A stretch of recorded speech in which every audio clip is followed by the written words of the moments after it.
Welcome back to another episode of Light Beer Dark Money. I'm Sean Noble. I'm Chris Clements. And it is Tuesday, February 25th. Yeah, Sean, what have you been doing the last 5 days? Last 5 days? Yeah. What have you accomplished the last 5 days, Sean? Well, my bullet point. Elon Musk wants to know. The deadline was midnight last night.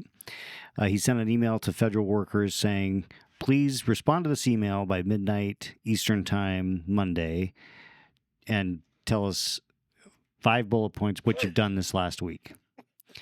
And you would have thought that we were having a constitutional crisis as a result. I mean, the left went nuts. Everybody went nuts. And then they tried to correlate some sort of conflict between Elon and the president when, like, Kash Patel and other people in high security positions told their staff, yeah, you don't have to respond to this because we don't want you responding to this, and we'll deal with this internally. And they should. They're the heads of those departments.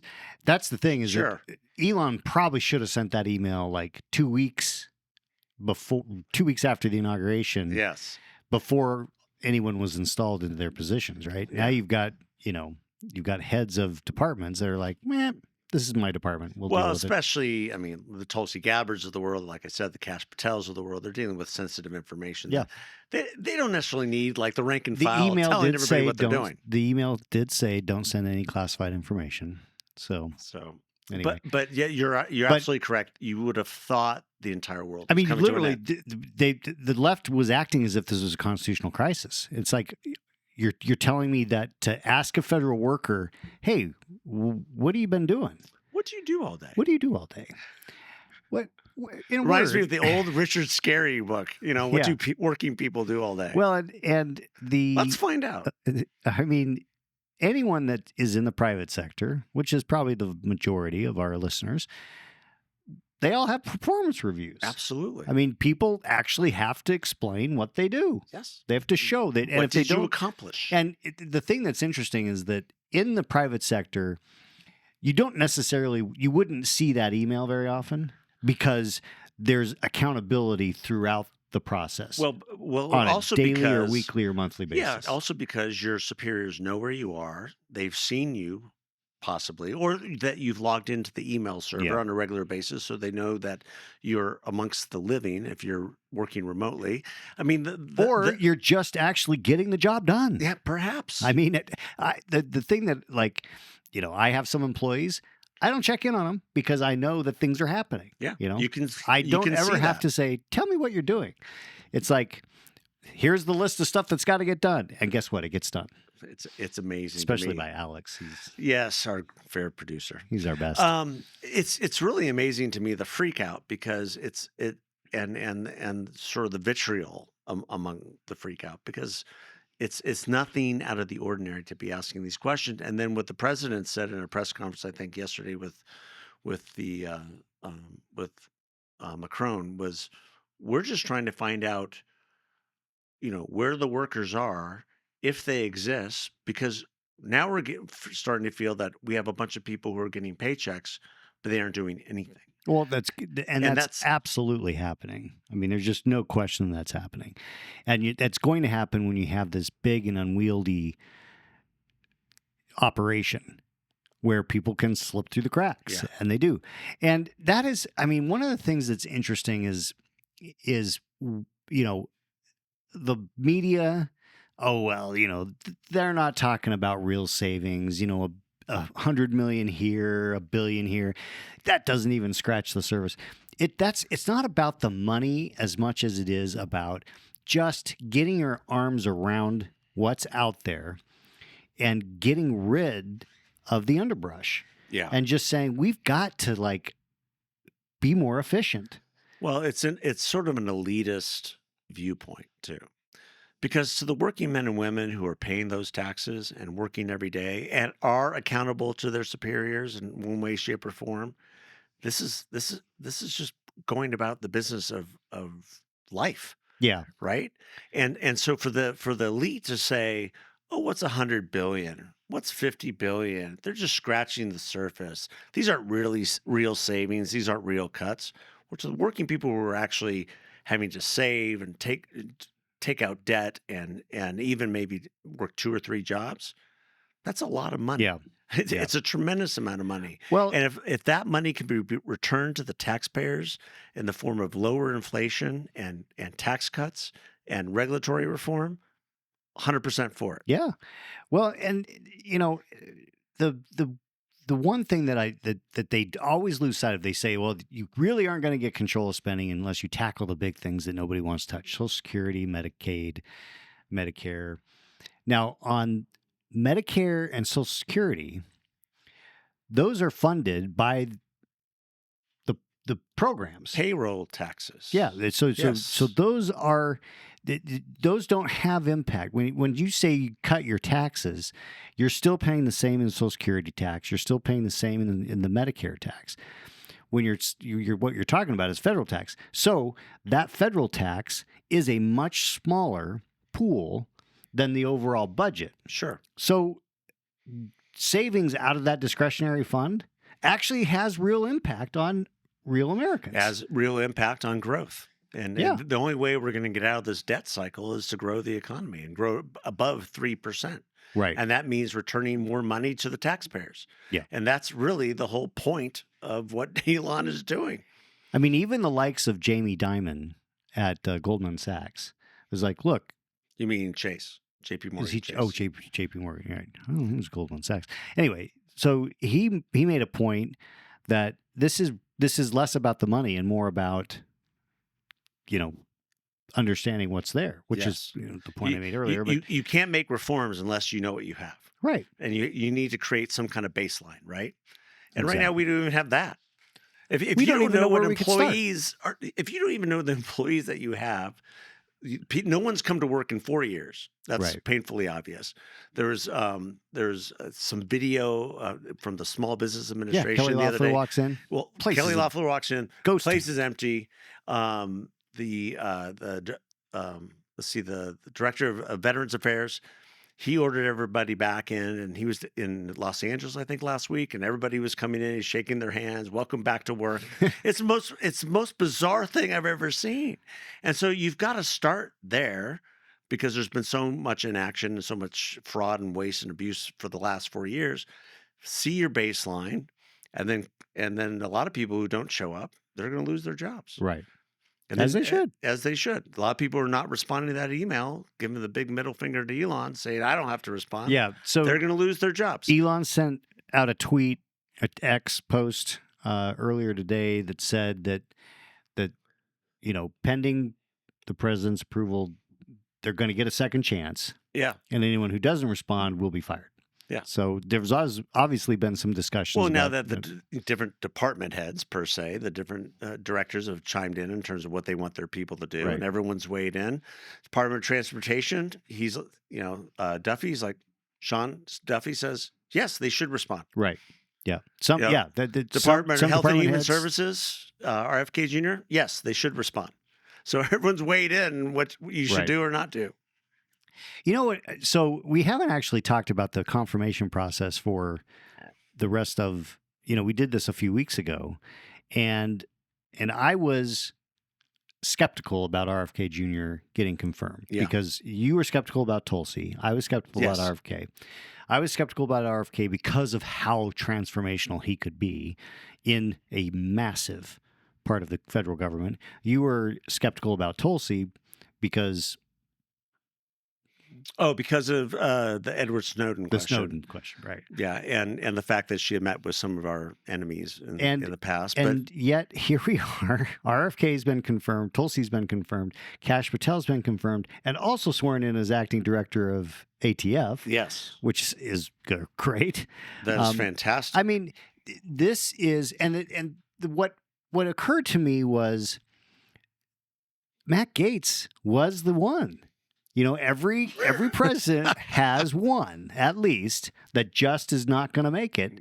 And he had that happen early, got it out of the way, and everything else went fine. Well, the strategy of nominating everyone out of the gate, right, and letting the vetting process take place early on, allow the Senate convene, January 3rd? And and that process, was a 24-hour process, Yeah. 24/7. And kudos to John Thune, because what you're Yeah. hearing now is he basically, bludgeoned the Democrats into submission and just said, "Listen, you can hold these people up as long as you want, but you're not going to go home. Right. We're going to just keep this train And rolling." we will get them because we And have we the votes. we have the votes, and we will get them. The press seemed to think that Cash was going to be the sacrificial lamb. Right. I thought I would be more excited about RFK Jr. because I think a lot of things he wants to do and wants to bring to the surface are just tremendously important for our country. I probably would disagree with him on a lot of different ways he might go about things, in the past, but I think we're going to see what he does, Right. especially on vaccine injuries and the type of food and junk we're putting in our bodies and our kids' bodies. I think it's vitally important we get to the bottom of a lot of the things he wants to do.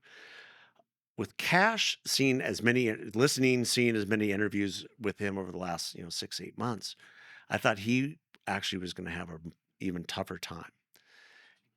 I'm so happy he got through. Yeah.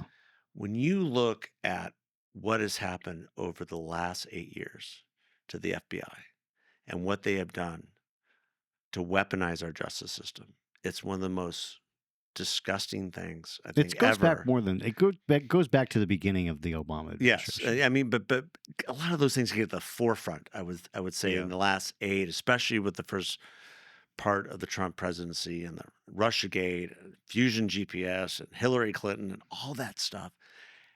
And I know we might have divergent opinions on this, but I just think that there's good. I think guys like Senator Adam Schiff of California are a little bit worried now, and I don't know if a pardon's going to help him. I don't know if he's worried. I mean, he's a sitting United States senator.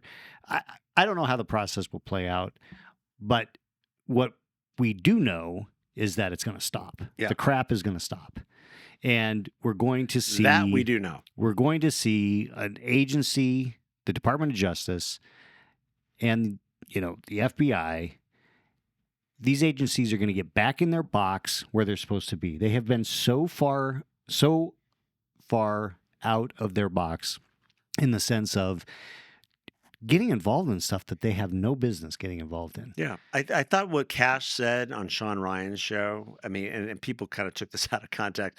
And it was an extreme saying that on day one, I'm going to shut down the 7th floor of the J. Edgar Hoover building, and I'm going to push all these people out to the field offices and let cops be cops. That's actually exactly what he's done. Maybe not so much shut down the J. Edgar Hoover building, but he's transferring like 500 people down to Alabama. He's getting over 1,500 people out of the offices and into the field offices. Oh, wow. Okay. And one thing he says, like, I want these guys to get out of your desks, stop being part of the DC swamp, and go be cops. Right. Solve murders. And there's a lot of them get they're gonna take an early retirement. They're going to take an early retirement. No, because they wanted to work their way through the system, work their way through the swamp, and get the big payoff. Right. Right. And this is great for the FBI agents who just do the job. Yeah. Right. I mean, because I can't tell you how many times you hear about the frustration that FBI agents in the field have with what's going on in D.C., the directives, because they're so out of touch. They don't know what's going on. So I think Cash doing this, pushing people out into the field, makes a ton of sense. Yeah, I read an article the other day about how that began. It really began after 9/11 when the FBI's charge changed to more intelligence gathering than domestic intelligence gathering rather than just fighting crime. Right. And you had all these department heads, division heads that then reported to the director, and they all became these little fiefdoms. Yep. And they all were doing their own little thing, and they were all central. And then they centralized everything in Washington versus the field offices. Right. And then the swamp just became bigger and bigger and bigger within the FBI, and everybody was out for themselves and not really looking out for the American public. Right. And so he's taking that all away. Well, it'll be a breath of fresh air. I think we're going to see so many changes as a result. And it's just going to be systemic. I mean, yes, there's going to be challenges. There's going to be fights. There's going to be pushback. But this is a process that is so far overdue. Yeah. So long overdue. I mean, this government is completely out of control. It's too big, too unwieldy. It has become what Thomas Hobbes said, the Leviathan. Yeah. It has become the Leviathan that we feared, 400 years ago. Well, and it's interesting. I'm reading a biography of James Madison, and to see the things that they struggled with, both as a part of the revolution, but then the Constitutional Convention, and then the first few years of the presidency. You had Washington for the first 8 years, and then you had Adams, and then you had Jefferson, and then you had Madison. So you see, it's been very interesting to read about the struggles as a nation, how we dealt with things, and even the partisan sniping that started still while Washington was president. I mean, shortly after back then the sniping was a little different. People forget. I mean, at one point they were shooting at each other. Yeah. I mean, Aaron Burr killed Alexander Hamilton in a duel. So these things matter because these guys, the founding fathers, had a vision. They didn't know how it was going to go, but they created a system that it was based on the bedrock principles that were timeless. And this government is so far from that. So far from that. Well, when it comes that we have to bring it back. When it comes to the weaponization of the Justice Department that you've seen, again, going back to the Obama years, and then really manifesting itself in how this government treated COVID policy and treated parents and religious freedom in this country over the last 4 years. You're a new Catholic, and I would hasten to say, if you went to a Catholic Latin mass, you would have been, labeled a right-wing extremist, Right. by the FBI. Right. That came out of the Richmond field office. Yeah. And so those sorts of extreme things where your government is against you just for going about your daily business, you're absolutely correct. Has to stop. Yeah. Has to go away. And I'm and then just when you're taking that last little nibble of popcorn, you're like, oh wow, this can't get any better with Kash Patel, and then here comes Dan Bongino as Deputy the deputy director of the FBI. And then the left doesn't just lose their mind; they blow their heads off. Yeah, it's just nuts. Well, so folks know the Bongino announcement happens, and Chris texts me. He's like, I'm running out of popcorn. You're taking that last nibble like, oh, this has got to be it, right? No. Here comes Dan Bongino as deputy director of the FBI. I mean, it's too rich. You can't even make it up, even if you tried. And Dan Bongino, of course, he's had his own talk show on Fox. He used to be with the Secret Service, and actually his podcast was really helpful in understanding the complete and total failures that happened over the summer with the attempted assassination of Donald Trump, and he called out the Secret Service almost immediately. Right.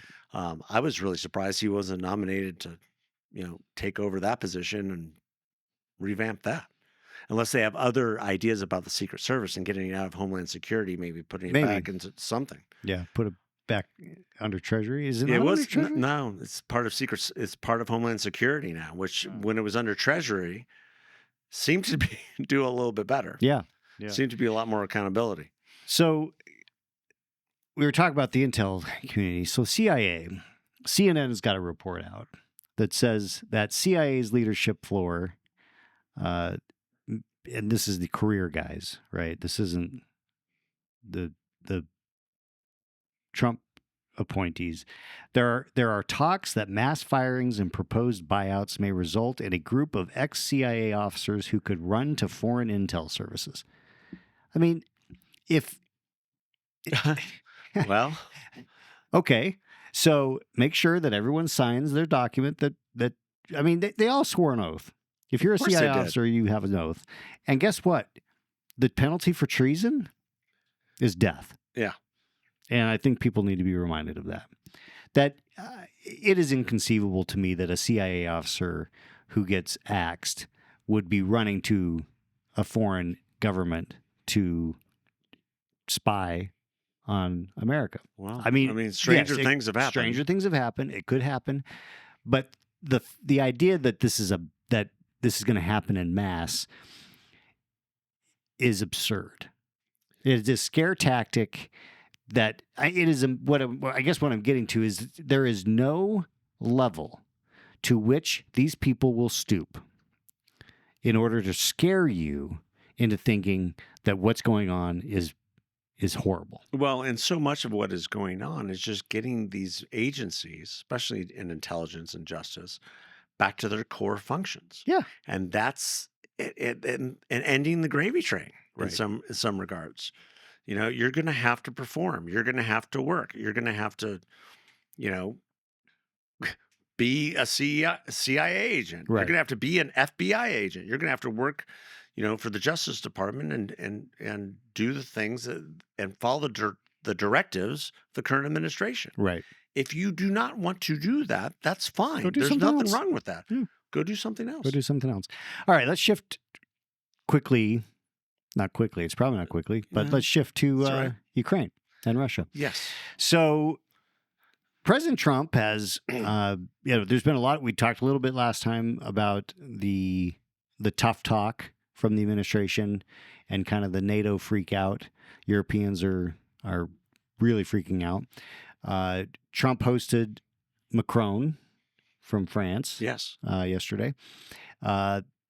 They seem to be in a jolly mood. They seem to be best buddies. Yeah, they were. They had some clearly differences of opinion. Macron was pretty strong on don't give in to Russia, and Trump continues to press on Ukraine. And I'm a little bit uncomfortable because I'm very much an anti-Russia guy. I know you are. I have been since I was 6 years old. Yeah. When my mom was crying, saying the Soviets were going to win because Carter won the election. So I am very, and I know that Vladimir Putin is just an extension of the Soviets. I mean, he was a of course. KGB officer. So I have no trust whatsoever in the Soviets because he is a Soviet. Make no mistake. Yeah. I mean, I like to say the Cold War didn't really end. It just went to a different phase. Yeah. So I don't, you and I have done this for a long time, and I have said repeatedly, it is impossible for me to get inside of Donald Trump's brain and try to understand what he's thinking. Now, maybe there's some tactic to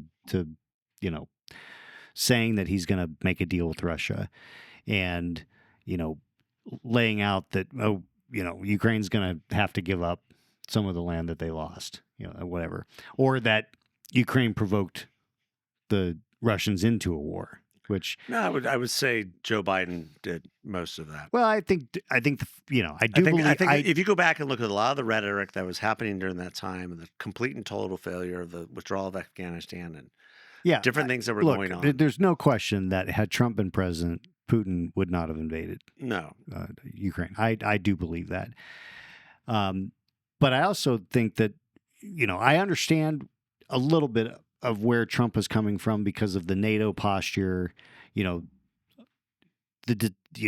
Russia has from the beginning of NATO said there's got to be a buffer between NATO states and our border.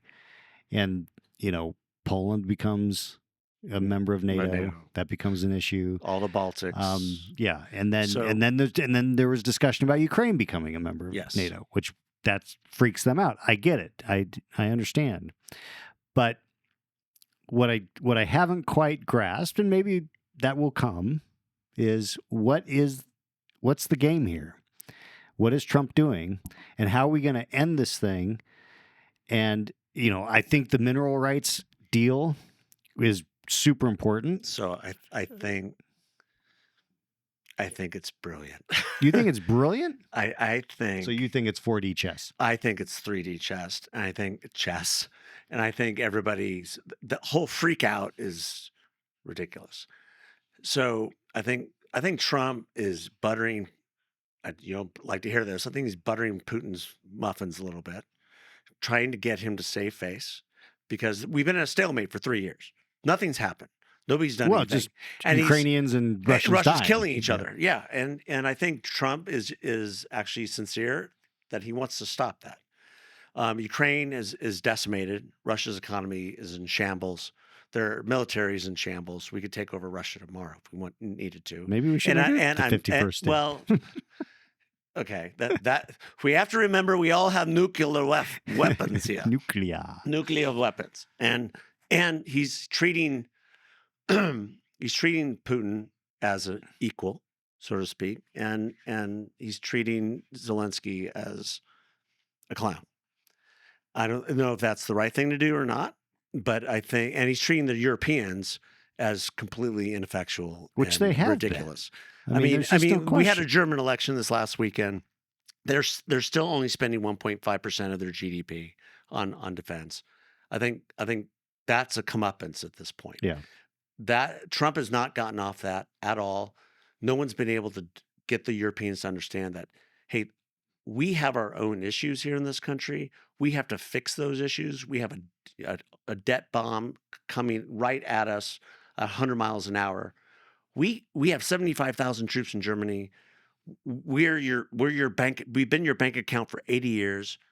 That has to end, everyone. Oh, and by the way, Ukraine really isn't Europe. I mean, it is in terms of the formal definition of Europe, but it really is a satellite of Russia. Has been for a gazillion years. So what are we going to do to keep the Russians at bay, make them save face, give them the opportunity to, rebuild their own infrastructure, pivot them to America, away from China and away from Iran? And I heard that from Marco Rubio the other day, and I thought, that's the game. So, okay. That's the game. if you can separate Russia and China, the game and is Iran, bigger that's than huge. Ukraine. The game is Russia. We love you. We respect you. We understand that you got upset and you had to, and over 1.5 million people have been killed because of your little temper tantrum. However, we're going to take the mineral rights now and going to help Ukraine rebuild. Do you have a problem with that? Because then we're going to get security guarantees from Europe. No? Okay. And we're going to have economic benefit from that. So Trump, and also we would like to partner with you to make sure that these pesky little Persians over here are not firing nuclear weapons into Moscow. Right. Oh, and by the way, this other behemoth over here that doesn't like you, China, and will invade you in a heartbeat. You think China would invade Russia? I think they would undermine Russia for sure, whether they would invade or anything else. Right. But there's a bigger game being played here than everybody is looking at. I think you got to look at the aggregate. If we can peel off Russia, the goal has always been to bring Russia into the European community. That's probably a false goal. Russia likes being by themselves, Right. and I don't think anything's going to change that. However, creating opportunities for Russia to be part of a larger economic sphere and add them as an adversary to Iran and then peel them away from China is a noble goal. That would be huge. Because Okay. that what happened during this whole conflict with China and Iran, joining with Russia to become this new axis of evil, that is not acceptable to America. Right. And anybody who thinks that's acceptable is wrong. And so we need to let Russia save face a little bit. And I know people don't like to hear that, but we're just giving them an opportunity. And then we have to rebuild Ukraine, Yeah. right? And the only way we rebuild Ukraine is getting the mineral rights and everything else that we need from that. If that deal is signed this week, Trump is a businessman. Yeah. He's like, you're going to pay us back for the $100 billion. And guess what? We're going to help rebuild your country. Europe, you're going to be the security guarantee. We'll be the backstop. And we'll all do this together. Russia, you're going to stay where you are, and they're not going to become part of NATO. So just forget about that. We don't want Russia or China building nuclear facilities in Mexico. Right. We get it. Right. So we get it. We're going to move off that. You can keep Crimea. You can keep your little base over here. But hey, we're going to have a base over here. We might have a base over here. Right. So I think it's I was listening to a lot of what was happening this morning. I started laughing. I'm like, the total freak out. There Oh, has been a freak out. I mean, the Wall And there's Street been Journal's been the worst. I mean, what happened to the Wall Street Journal? It used to be this stalwart middle, center right publication, and it's gone off the deep end. well, I think that I mean they probably feel a little bit like I do. The very thought of Russia is just Winning, and they're not winning. I don't Yeah. see them winning. If Okay. we get the mineral rights to Ukraine, we get security guarantees from Europe. They allow European troops in Ukraine. Russia withdraws, but they get the boundaries that Barack Obama, by the way, allowed them to Right. get. right. People forget that Crimea was invaded after the Russian Winter Olympics, 2014. which our friend Misha Oslin predicted at a Yeah. YPO event here in Phoenix, and had everybody just depressed. But literally 3 weeks later, it happened. Yeah. It is what it is. But this is sort of the art of Well, diplomacy. at the end, if we can, and thank if we God can, for Marco Rubio, Yeah, I Secretary mean, of State. Good that's Lord. awesome. I mean, if we can put a wedge between Russia and China, and Russia and Iran, that's huge. That's huge. That has to happen That because has to be a big part of it. and if we can pressure Iran with Russia and with other allies, that is, and Russia has to have a place in the Middle East as well. Yeah. So I don't. Well, speaking of the otherwise Middle East, we're gonna keep fighting them there too. Speaking of the Middle East, this tragedy of we learned about these two young babies and their mother, That were their killed hostages within that were killed hours. within hours, Of and being people have abducted. been hoping beyond hope that they weren't. And then the latest was when they released 3 more hostages. Hamas filmed other hostages watching the release of these hostages, begging to be released, basically just taunting them. Yeah. I mean, my patience for Hamas, well, it was gone a long time ago. It is. I am at the point now that we just got to fucking blast those guys off the face of the earth. I mean, it's just, this has got to be done. It's over. We are not in any type of disagreement with this. One thing I've been wondering is, Trump made many threats coming into office, and we're not seeing those threats come to fruition. And at what point does he order whatever to go in there and get as many hostages as you can and completely wipe them off? I the mean, face of the earth? we have to completely And destroy Hamas. He's deferring to Israel, which is the correct thing to do. But at what point the gloves need to come off? Well, and maybe the negotiations, the ceasefire, that kind of stuff. But this idea of we get 3 hostages for every 100 Yeah. Palestinian terrorists, right? are you nuts? I mean, that I don't understand about and Israel. I want people to understand. Somebody needs to explain it to me. I am talking about destroying Hamas. I'm not talking about destroying the Palestinians. I feel like the majority of the Palestinians are just, they've been. Yeah, but that's a generational thing. You see Yeah, those kids, I mean, chanting and all that. Well, I mean, because they've been indoctrinated and in this UNRWA has hate. been, and UNRWA has been, the UN has been part of I that. I do worry when I see, I don't know how they poll Palestinians, but they show that, there's a majority support for Hamas. But I got to believe that if Hamas was gone and the Palestinians were able to see what they could have as a country, as a community, whatever, that they would be like, oh, wait a minute, maybe we've been misled. Yeah, I saw an article in the Daily Wire today regarding Gaza, and that there's a significant amount of the civilians who are supportive of the Trump plan to relocate to either Egypt or Jordan or wherever while this area gets rebuilt and refortified. There's no other. What they said is that we have no home to go home to. Right. I mean, it's desolation. It's completely devastated. Gaza will never be under Hamas rule again. Israel won't allow it to happen. There is not going to be a 2-state solution. That's a joke. It's been a joke for 40 years.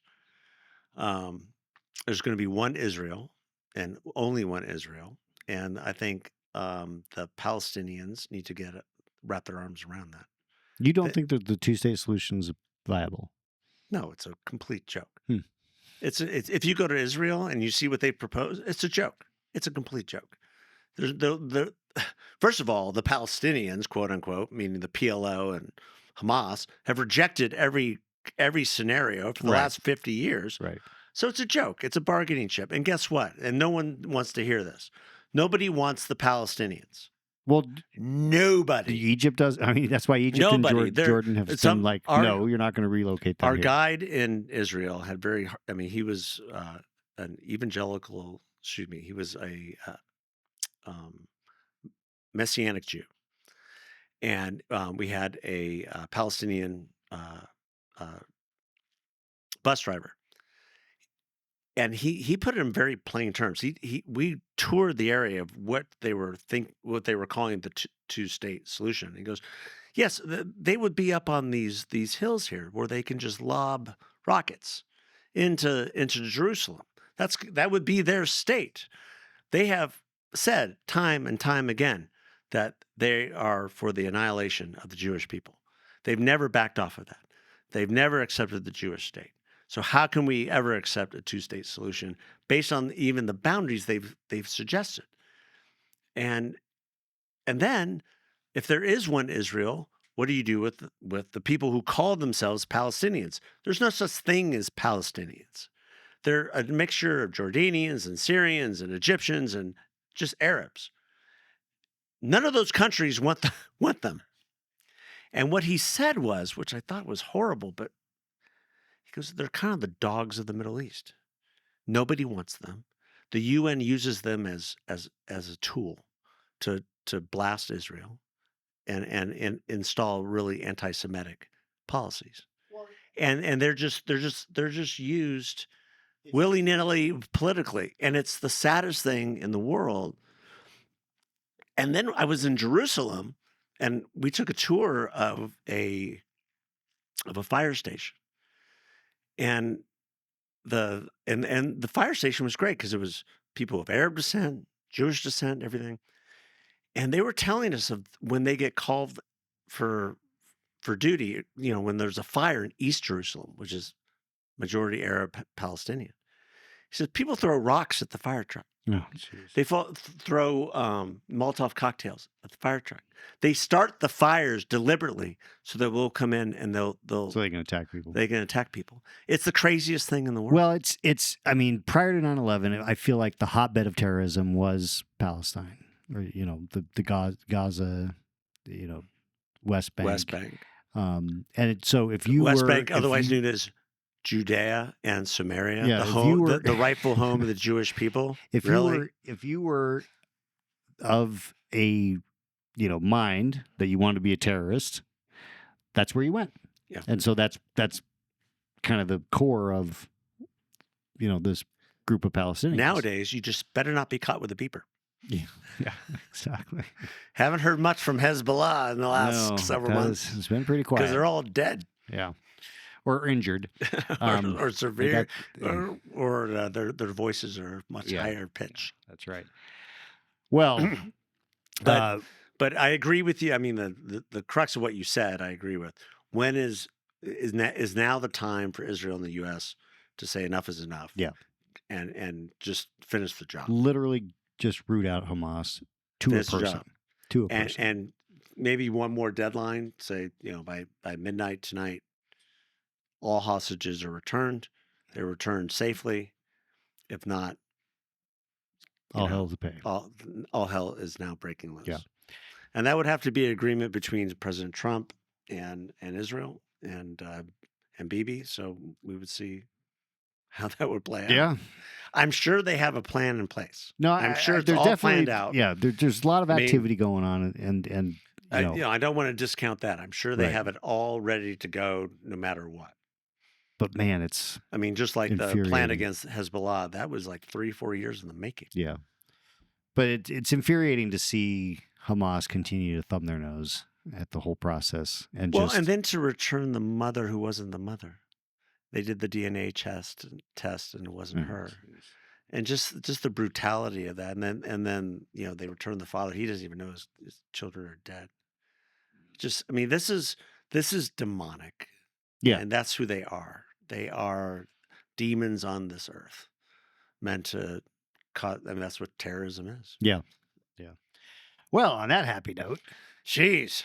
Well, we'll have so watch this space, and thank you again for your listening and watching and subscribing and all of Yes. the things that Please people have give us done. 5 stars and subscribe to help grow the show. That's right. And we appreciate our one of our sponsors, Americans for Prosperity Arizona. Check them out. And coming up on our next episode, we're going to have Mark Thiessen Yes. from AEI. From the American Enterprise Institute and the Washington Post. That should be a fascinating discussion. So listen in on that when we release it, probably later this week. Yeah, probably Thursday. Yeah. That was Thursday or Friday. There you go. All righty. Yeah. Thanks, everybody. Thanks for listening. God Take bless. care.